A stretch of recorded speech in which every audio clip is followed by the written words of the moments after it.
आज हम सुनेंगे 15 सितंबर के साकार मधुर महावाक्य।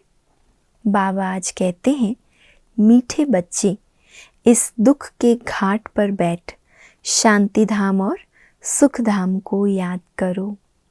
इस दुख धाम को भूल जाओ, यहाँ बुद्धि भटकनी नहीं चाहिए। कितनी बड़ी वंडर की बात है ना। बैठे हैं दुख के घाट पर, लेकिन इसी घाट पर बैठकर हमें शांति धाम और सुख धाम को याद करना है। बाबा कहते यहाँ बुद्धि नहीं भटकनी चाहिए। प्रश्न है, तुम्हारे पुरुषार्थ का आधार क्या है? उत्तर, निश्चय। तुम्हें निश्चय है बाप नई दुनिया की सौगात लाए हैं, इस पुरानी दुनिया का विनाश होना ही है। इस निश्चय से तुम पुरुषार्थ करते हो। अगर निश्चय नहीं है तो सुधरेंगे नहीं। आगे चल अखबारों द्वारा तुम्हारा मैसेज सबको मिलेगा, आवाज निकलेगा, तुम्हारा निश्चय भी पक्का होता जाएगा। Om Shanti. Tower of silence और टावर ऑफ सुख। तुम बच्चे यहाँ बैठे हो तो तुम्हारी बुद्धि घर में जानी चाहिए। शांति धाम टावर ऑफ साइलेंस और सुख धाम है टावर ऑफ सुख। तो बाबा कहते यहाँ बैठे बुद्धि वहाँ लगी रहे। वो है शांति का टावर। ऊंचते ऊंच को टावर कहा जाता है। तुम शांति के टावर हो। घर में जाने के लिए तुम पुरुषार्थ कर रहे हो। कैसे जाते हो? जो टावर में रहने वाला बाप है वो शिक्षा देते हैं कि मुझे याद करो तो शांति के टावर में आ जाएंगे। उसको घर भी कहा जाता है, शांति धाम भी कहा जाता है। ये बातें समझाई जाती है। अपने शांति धाम सुख धाम की याद में रहो। नहीं रह सकते हो तो गोया जंगल के कांटे हो, इसीलिए दुख भासता है। सुख नहीं भासता, लेकिन दुख भास रहा है, क्योंकि अंदर कोई ना कोई दुखदाई विकार है, संस्कार है। अपने को शांति धाम के निवासी समझो। अपने घर को याद करना है ना, भूलना नहीं है। घर है ही बाप का, यह है ही दुख का घाट। यहाँ बैठे भी जिनको बाहर की बातें याद आती हैं तो ऐसे नहीं कहेंगे कि इनको अपना घर याद है। इसीलिए बाबा रोज शिक्षा देते रहते हैं, घड़ी घड़ी शांति धाम सुख धाम को याद करो। क्योंकि बाबा को मालूम है बैठे यहाँ है लेकिन बुद्धि दूसरी जगह भटक रही है, तो बाबा को रोज समझाना पड़ता है। गीता में भी बाप के महावाक्य हैं कि मुझे याद करो। भगवान क्या बनाएंगे? स्वर्ग का मालिक बनाएंगे। और क्या? जब स्वर्ग का मालिक बनने बैठे हो तो घर के लिए, स्वर्ग के लिए जो बाप श्रीमत देते हैं उस पर पूरा पूरा चलना है। एक तो बाबा के पास आए हैं, बाबा मिला बहुत मुश्किलों से है। 5000 वर्ष के बाद, इतनी भक्ति की मेहनत करने के बाद, दर दर भटकने के बाद भगवान मिला। बाबा के पास आए हैं हम स्वर्ग का मालिक बनने, लेकिन बाबा का बनकर भी पूरी रीति बाबा की श्रीमत मर्यादाओं में नहीं चल रहे, तो बाबा कहेंगे ना, बनने का फायदा क्या हुआ मेरा? मेरे बने हो तो पूरा पूरा वर्षा लो। दुनिया में कितने ढेर के ढेर गुरु हैं। बाप ने समझाया है कि कोई भी धर्म स्थापक को गुरु नहीं कहा जाता। वो तो सिर्फ धर्म स्थापन के लिए आते हैं, वापस ले जाने थोड़ी आते हैं। गुरु अर्थात जो वापस निर्वाण धाम वानप्रस्थ में ले जाएं। परंतु एक भी गुरु वापस ले जाने वाला है नहीं। एक भी निर्वाण धाम में जाते नहीं। वाणी से परे अर्थात घर। वानप्रस्थ का अर्थ न गुरु लोग जानते न फॉलोअर्स ही जानते। वाणी से परे जाना है ये अर्थ नहीं समझते। वानप्रस्थ का सच्चा अर्थ किसी को नहीं पता। तो बच्चों को कितना समझाया जाता है। ये चित्र हैं सतयुग के और वो चित्र हैं त्रेता के। उन्हों को भगवान नहीं कहा जाता है। लक्ष्मी नारायण को भी भगवान भगवती नहीं कहा जाता। आदि सनातन है देवी देवता धर्म, सिवाय देवी देवताओं के कोई भी स्थायी पवित्र होते नहीं। 21 जन्म पवित्र सिर्फ एक ही धर्म रहता है, फिर धीरे धीरे अवस्था कम होती जाती है। त्रेता में 2 कला कम तो सुख भी कम हो जाता है, उसको कहा जाता है त्रेता युग, 14 कला। अभी तुमको बाप का परिचय है और सृष्टि चक्र का ज्ञान है, उसको ही तुम याद करते हो। परंतु होता क्या है, कईयों की बुद्धि कहाँ न कहाँ भटकती रहती है, याद नहीं करते। अच्छा, और कुछ भी न समझ सको तो आस्तिक बनकर बाप को तो बुद्धि में रखो, बाबा की याद को तो कम से कम बुद्धि में रखो। बाप और रचना के आदि मध्य अंत को तो जानते हो ना। उस झाड़ का आदि मध्य अंत नहीं कहा जाता। ये जो मनुष्य सृष्टि रूपी झाड़ है, इस झाड़ का आदि मध्य अंत है, क्योंकि मध्य में रावण राज्य शुरू होता है, कांटा बनना शुरू होता है, बगीचा जंगल बनना शुरू होता है। द्वापर से धीरे धीरे जो बगीचा था वो जंगल में बदलना शुरू होता है। इस समय सारे झाड़ की जड़ जड़ीभूत अवस्था हो गई है, सारा झाड़ सूख कर तमो प्रधान हो गया है। सारा सूखा हुआ झाड़ है, फिर कलम लगाना पड़े, इसका कलम लगता है, कलम ना लगे तो प्रलय हो जाए। प्रलय अर्थात सारी जलमय नहीं होती, भारत रह जाता है, परंतु जलमय नाम तो है ना।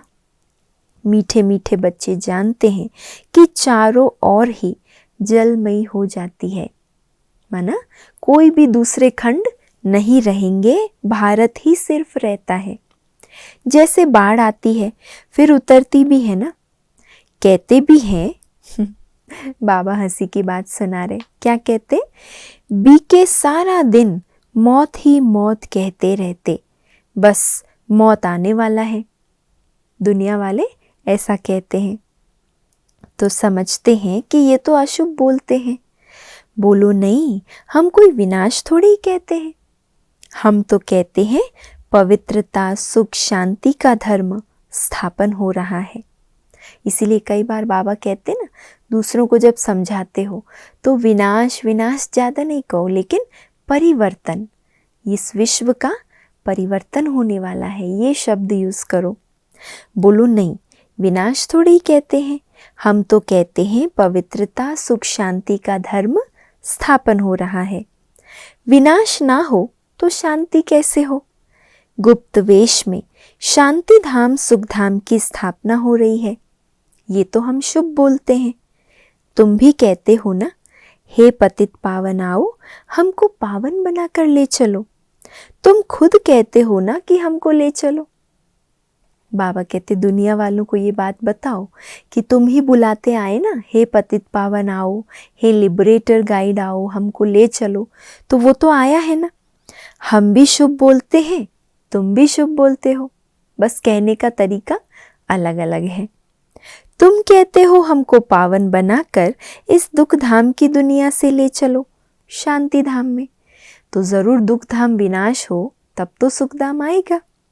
ये तो शुभ बोलते हो ना, कहते हो आओ, माना भगवान को आप सब बुलाते आए, हे पतित पावन आओ, माना क्या हुआ, पतितों का विनाश करो, पावन की स्थापना करो। मांगते हो ना कि आकर विश्व में शांति स्थापन करो, शांति तो सतयुग में ही होती है। देखो बाबा कितनी रमणीक युक्ति बता रहे, उनकी बात उनको ही कैसे समझाएं हम। आप भगवान को मंदिरों में क्या कहते आए कि हे भगवान आओ, हमको आकर पावन बनाओ, पतित दुनिया से ले चलो, तो ज़रूर पावन बनाएगा तब तो ले जाएगा और पावन दुनिया की स्थापना करेगा। सो तो गुप्त वेश में विश्व में शांति स्थापन हो रही है। जब तक अर्थ नहीं समझाओ तब तक समझ ना सके। सिवाय बाप के मौत तो कोई दे न सके। बाप को कालों का काल कहा जाता है, सबको मौत देते हैं, कितने ढेर के ढेर को मौत देते हैं। सतयुग में कितने थोड़े मनुष्य हैं, बाकी सबको मौत मिल जाता है। बुलाते ही हो कि पावन दुनिया में ले चलो, तो पावन दुनिया ज़रूर नई ही होगी, ये थोड़ी ही होगी। पुरानी दुनिया का भी अर्थ नहीं समझते। पावन दुनिया में बहुत थोड़े मनुष्य रहते हैं, शांति रहती है। ये बातें समझने और समझाने में कितना सहज है, परंतु बुद्धि में बैठता ही नहीं, क्योंकि समय ही नहीं है बुद्धि में बैठने का। कहा भी जाता है ना, कुंभकर्ण की नींद में सब सोए पड़े हैं, ये नहीं जागेंगे। ये ड्रामा बड़ा विचित्र है। तो ये सारा चक्र बुद्धि में फिरना चाहिए। बाप आकर सारा ज्ञान देते हैं, उनको कहते ही हैं नॉलेजफुल, ज्ञान का सागर। ज्ञान का सागर एक बाप ही है। तुम जानते हो पानी के सागर कितने हैं? जितने नाम हैं उतने सागर है, या सागर एक ही है? ये तो अलग अलग पार्टीशन कर नाम रख दिए हैं। सागर तो एक ही होता है, अनंत है, अथाह है, लेकिन पार्टीशन होने के कारण, अलग अलग खंड होने के कारण सागर के भी अलग अलग नाम रख दिए। बाहर सागर तो एक ही है ना। वास्को डी गामा भी सारा चक्र लगाए, फिर वहां ही आकर खड़ा हो गया, तो सागर एक ही है ना। वास्को डी गामा ने क्या किया? पूरे विश्व का चक्र लगाया धरती का, बीच बीच में टुकड़ा टुकड़ा कर अलग अलग बना दिया है। धरनी भी सारी एक ही है, परंतु टुकड़ा टुकड़ा हुई पड़ी है। तुम्हारा राज्य होता है तो धरनी भी एक ही होती है, राज्य भी एक होता है, नो टुकड़ा टुकड़ा। बाप आकर राज्य देते हैं सारे सागर पर, सारी धरनी पर, सारे आसमान पर तुम्हारा राज्य होता है। मुक्ति में तो सब जाएंगे, बाकी जीवन मुक्ति में जाना कोई मासी का घर थोड़ी ही है। मुक्ति में जाना तो कॉमन है, सब वापस लौटेंगे, जहाँ से आए हैं फिर वहाँ जाएंगे ज़रूर।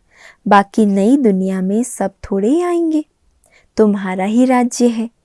कोई कोई तो इतना देरी से आते हैं जो पुरानी दुनिया शुरू होने से थोड़ा ही पहले, यानी 200-400 वर्ष पहले आते हैं। वह क्या हुआ? जो अच्छी रीति नहीं पढ़ते तो त्रेता में भी पिछाड़ी का थोड़ा समय रहेंगे, बस उनके पार्ट में उतना ही समय का सुख है। 16 कला तो कभी बन न सके, 14 कला के भी पिछाड़ी में आएंगे, उनको सामने दुख की दुनिया देखने में आएगी।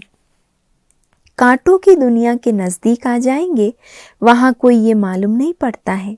सारी नॉलेज अभी है जो बुद्धि में धारण करनी होती है।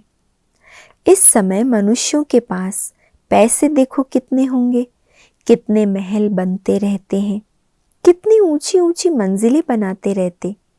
समझते हैं सतयुग से भी भारत अभी ऊंच है, अभी ही 18-20 मंजिल बनाते रहते हैं, तो अंत में कितनी मंजिल वाले बनाएंगे? सतयुग त्रेता में तो ये माड़ियाँ माना फ्लोर्स, जो इतने मकान के फ्लोर्स बनाते हैं, ये होती नहीं। अभी तो 18-20 क्या 50-100 मंजिल भी मकान बनते हैं। द्वापर में भी नहीं होती। ये तो कलयुग में जब आकर मनुष्य बहुत हो जाते हैं तो 2 मंजिल 10 मंजिल बढ़ाते जाते हैं, क्योंकि मनुष्य बढ़ते जाते हैं। तो वो जाए कहाँ? धंधा धोरी बहुत है तो बड़े बड़े मकान भी बनाते रहते हैं शोभा के लिए।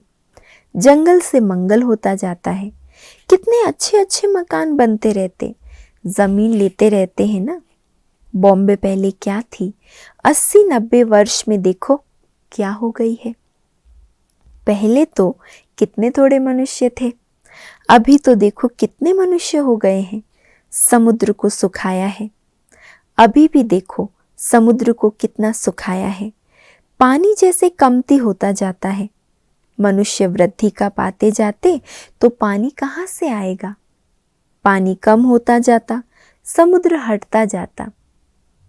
समुद्र की जगह, पानी की जगह को सुखा सुखा कर अपने मकान बना रहा है मनुष्य, तो क्या होगा? एक दिन पानी की कमी पड़ेगी, कभी भूकंप होगा या समुद्र उछल खाएगा, तो वो अपनी जगह वापस लेगा। धरती छोड़ता है तो मकान बना देते हैं, फिर पानी चढ़ जाएगा तो कराची और बॉम्बे का बहुत सा हिस्सा पानी में चला जाएगा।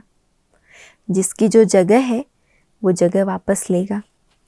तुम जानते हो, और सब खंड खत्म हो जाएंगे, आफतें आने वाली है। इसीलिए बाबा कहते हैं जल्दी जल्दी तैयार होते रहो। जैसे शमशान में जब आग जलकर खत्म होती है तब लौटते हैं। बाप भी विनाश के लिए आए हैं तो आधे पर थोड़ी जाएंगे। आग लगकर जब पूरी होगी तब चले जाएंगे। फिर बैठकर क्या करेंगे?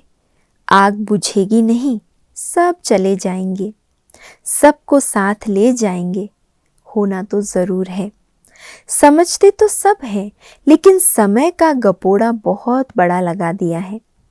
बच्चों को समझाना भी गीता पर है। गीता एपिसोड है ना, जिसमें देवी देवता धर्म की स्थापना हो रही है। वहाँ एक ही धर्म होगा, बाकी सब धर्म विनाश हो जाते हैं। सिर्फ ये गीता ही है जो भगवान ने गाई है। मनुष्यों ने भक्ति मार्ग के लिए बैठ शास्त्र बनाए हैं। ऐसी ऐसी पॉइंट्स धारण कर फिर सुनानी चाहिए। तो कहते हैं बाबा भूल जाते हैं, धारणा नहीं होती है। बाबा कहते फिर क्या करें? राजधानी स्थापन होती है, इसमें नंबरवार तो सब चाहिए। सबके ऊपर कृपा करने की ताकत हो तो बाप स्वर्ग का मालिक सबको बना दे, लेकिन नहीं, ये तो बनने ही है नंबरवार। ये कोई भी समझ नहीं सकते कि भगवान आया हुआ है। भगवान ज़रूर स्वर्ग की सौगात ले आएंगे। नई दुनिया स्थापन करने आते हैं तो ज़रूर संगम पर ही आएंगे, नई दुनिया स्थापन करने। तुम सुनते हो और निश्चय से पुरुषार्थ करते हो। जिनको निश्चय ही नहीं वह कब सुधरेंगे ही नहीं। भल कितना भी माथा मारो, पर निश्चय ही नहीं है तो सुधरेंगे नहीं। तो बाबा के अवतरण का पैगाम सबको देना है, मैसेज देना है। आगे चल अखबारों में पढ़ ही जाएगा। जैसे तुम्हारा नाम बदनाम भी अखबारों द्वारा हुआ, फिर नाम वाला भी अखबारों द्वारा ही होगा। दुनिया तो बहुत बड़ी है, सब जगह तो तुम बच्चियां जा नहीं सकेंगी। कितने शहर हैं, कितनी ढेर भाषाएं हैं। अखबारों द्वारा सब जगह आवाज़ पहुंच जाता है। कोई भी आएगा कहेगा हाँ अखबारों द्वारा आवाज़ सुना है। अभी तो अखबारों से भी कई ज़्यादा एडवांस्ड टेक्नोलॉजीज़ आ गई है। टीवी है, मीडिया है, मोबाइल है, कितने साधन आ गए हैं। तो तुम्हारा नाम अखबारों द्वारा ही होगा। ऐसा नहीं समझो कि सब तरफ तुमको जाना पड़ेगा, फिर तो पता नहीं कितना समय लग जाए। अखबारों द्वारा ही एक्यूरेट सुनेंगे। तुम कहते भी हो कि बाप को याद करो तो पाप कट जाएंगे, अखबारों में तो पढ़ना ही है। अब तुम्हारा नाम बाला होगा तो फिर बढ़ता जाएगा। जैसे कल्प पहले पता पड़ा होगा वैसे ही समय पर पड़ेगा। सबको मैसेज मिलेगा। युक्तियाँ चल रही है, बहुत अखबार वाले डालेंगे, किसको बुद्धि में बैठा और डाल देंगे। सब धर्म वालों को मालूम पड़ जाएगा, तब तो कहेंगे अहो प्रभु तेरी लीला। पिछाड़ी में बाप की याद सबको आएगी, परंतु कुछ भी कर नहीं सकेंगे। जो करने का समय है वो तो हाथ से निकल जाएगा, तब कुछ नहीं कर सकेंगे। ये खेल है ना, खेल को जान जाएंगे। 84 चक्र का खेल सब अखबारों में पड़ जाएगा। जहाँ भी जाओ अखबार ज़रूर निकलते हैं। अखबार द्वारा सबको आवाज़ तो पहुँचता है ना। तुम्हारी बातें तो सबसे ऊंच है ना। विनाश का समय भी तो ज़रूर आना ही है, ड्रामा प्लान अनुसार। जैसे कल्प पहले मालूम पड़ा होगा अभी भी पड़ेगा। धीरे धीरे स्थापना होती है ना। संगम युग याद पड़े तो स्वर्ग भी याद पड़े। स्वर्ग को याद करो और मन मना भव। बाप को भी याद करो तो बेड़ा पार हो। जब तक विनाश ना हो शांति कहाँ से आए। विनाश का नाम ही कड़ा है। मनुष्य सुनकर बहुत डरते हैं। ये तो राइट बात है ना। पतित दुनिया में अनेक दुख है, पावन दुनिया में अनेक सुख है। बाप देखो सौगात कैसी लाते हैं। बाबा हम बच्चों के लिए हथेली पर बहिश्त की सौगात लाते हैं। अच्छा, मीठे मीठे सिक्के लधे बच्चों प्रति माता पिता बाप दादा का याद प्यार और गुड मॉर्निंग। रूहानी बाप की रूहानी बच्चों को नमस्ते और हम सब रूहानी बच्चों की रूहानी माता पिता बाप दादा को याद प्यार, गुड मॉर्निंग और नमस्ते। धारणा के लिए आज का मुख्य सार है। पहला, पढ़ाई को अच्छी तरह पढ़कर ऊंच पद पाना है। आफतें आने के पहले नई दुनिया के लिए तैयार होना है। दूसरा, अपने को सुधारने के लिए निश्चय बुद्धि बनना है। वाणी से परे वानप्रस्थ में जाना है। इसलिए इस दुख धाम को भूल शांति धाम और सुख धाम को याद करना है। आज का वरदान है, किसी भी परिस्थिति में फुल स्टॉप लगाकर दुआओं का अधिकार प्राप्त करने वाले महान आत्मा भव। किसी भी परिस्थिति में फुल स्टॉप लगाकर दुआओं का अधिकार प्राप्त करने वाले महान आत्मा भव। महान आत्मा वो है जिसमें स्वयं को बदलने की शक्ति है और जो किसी भी परिस्थिति में फुल स्टॉप लगाने में स्वयं को पहले ऑफर करते हैं। मुझे करना है, मुझे बदलना है। ऐसी ऑफर करने वालों को 3 प्रकार की दुआएं मिलती है। पहली, स्वयं को स्वयं की दुआएं अर्थात खुशी मिलती है। दूसरी, बाप द्वारा दुआएं और तीसरी, ब्राह्मण परिवार द्वारा दुआएं। स्वयं को स्वयं की दुआएं, बाबा की दुआएं और ब्राह्मण परिवार की दुआएं। इसीलिए अलबेलापन नहीं लाओ कि ये तो होता ही है, चलता ही है। फुल स्टॉप लगाकर अलबेलेपन को परिवर्तन कर अलर्ट बन जाओ। स्लोगन है, संकल्पों की एकाग्रता द्वारा ही श्रेष्ठ परिवर्तन में फास्ट गति आ सकती है। संकल्पों की एकाग्रता द्वारा ही श्रेष्ठ परिवर्तन में फास्ट गति आ सकती है। कल भी बाबा ने स्लोगन में कहा था ना, संकल्पों में दृढ़ता लाओ। तो आज बाबा कहते हैं अपने संकल्पों में एकाग्रता लाओ। और आज का व्यक्त इशारा है, दूसरे का अवगुण वर्णन करना अर्थात स्वयं भी पर चिंतन के अवगुण के वशीभूत होना है। दूसरों की कमजोरी वर्णन करना अर्थात अपने समाने की शक्ति की कमजोरी जाहिर करना है। इसलिए किसी भी आत्मा को सदा गुण मूरत से देखो। वर्तमान स्वरूप ना देखकर उसका आदि अनादि स्वरूप देखो, गुण रूप देखो। अगर किसकी कोई कमजोरी है भी, मर्यादा के विपरीत कार्य है भी, तो बाप दादा की निमित्त बनाई हुई सुप्रीम कोर्ट में लाओ। खुद ही वकील और जज नहीं बन जाओ। ये ईश्वरीय कायदा है। जो निमित्त आत्माएं हैं वो उनकी जिम्मेवार है, बाबा जिम्मेवार है। हम उनके लिए वकील और जज बन नहीं सकते। बाबा ने कहा ये है ईश्वरीय कायदा। अच्छा, ओम शांति।